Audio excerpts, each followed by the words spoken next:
No grande jogo da política mundial, os Estados Unidos fizeram recentemente umas jogadas bem ousadas, sabe? E hoje a gente vai dar uma olhada em como essas decisões estão, na prática, redesenhando todo o mapa do poder global. Parece que as alianças globais estão em um terreno meio instável, né? De acordos bilionários a impasses militares, o que está por trás de tudo isso? Vamos tentar decifrar o que realmente está em jogo no cenário mundial hoje. Bom, para começar, vamos olhar aqui para o nosso continente.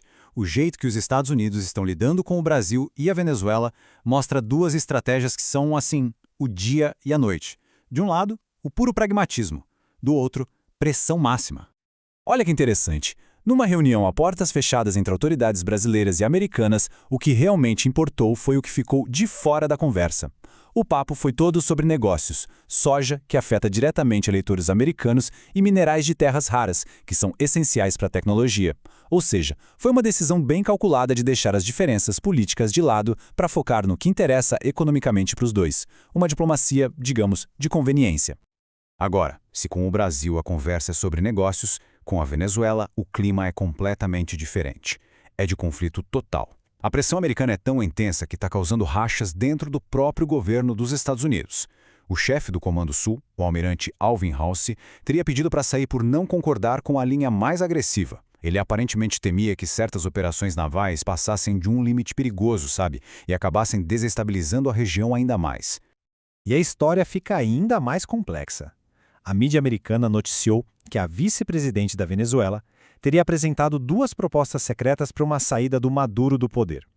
Uma envolvia anistia, a outra exílio, tudo em troca de concessões.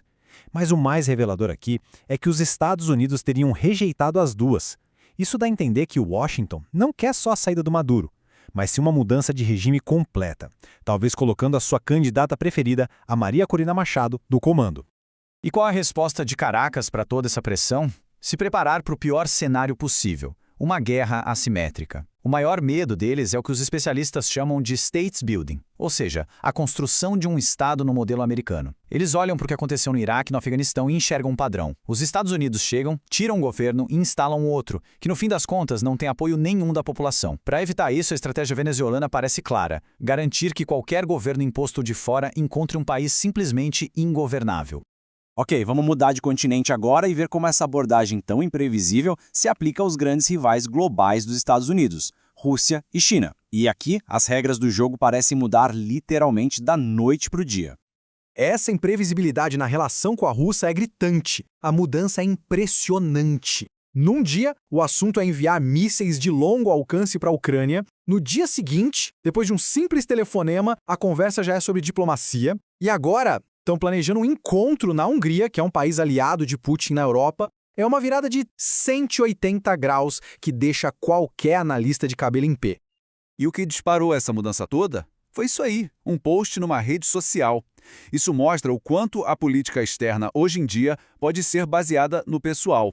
Parece que um telefonema tem mais peso do que anos de estratégia diplomática.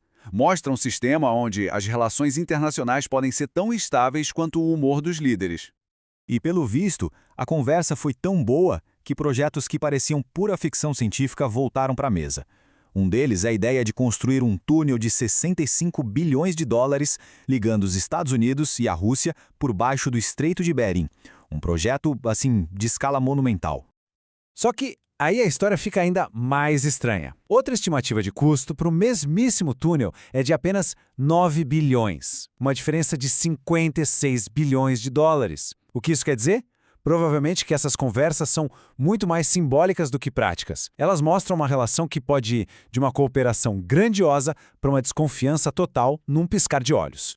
Com a China, a retórica agressiva também bateu de frente com um muro: a realidade econômica. A ameaça de aplicar tarifas de 100% foi retirada quando a própria administração americana admitiu que uma medida dessas ia quebrar a sua própria economia. O discurso de guerra comercial acabou virando uma busca por um acordo justo. É um reconhecimento claro de que hoje nem a maior economia do mundo pode se dar ao luxo de simplesmente ignorar seu maior parceiro comercial.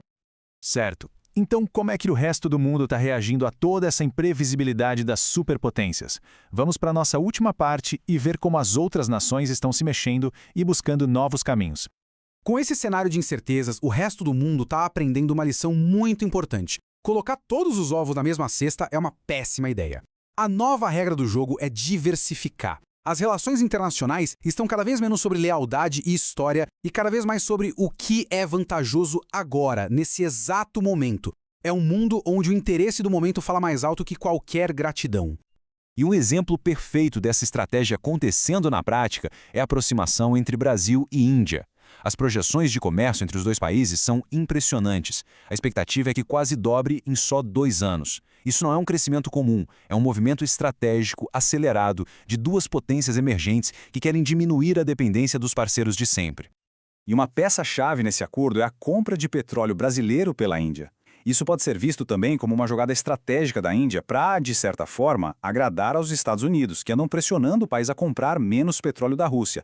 É um exemplo perfeito de como uma decisão entre Brasil e Índia, na verdade, tem tudo a ver com as tensões do outro lado do tabuleiro global. E essa frase resume com perfeição o espírito da nossa época. Num cenário global onde tudo muda o tempo todo, a regra número 1 de sobrevivência para qualquer nação é buscar autonomia e defender os próprios interesses acima de tudo. O que nos leva à pergunta final. Nesse novo jogo de alianças flexíveis e interesses que mudam a todo instante, quem está se posicionando melhor para vencer?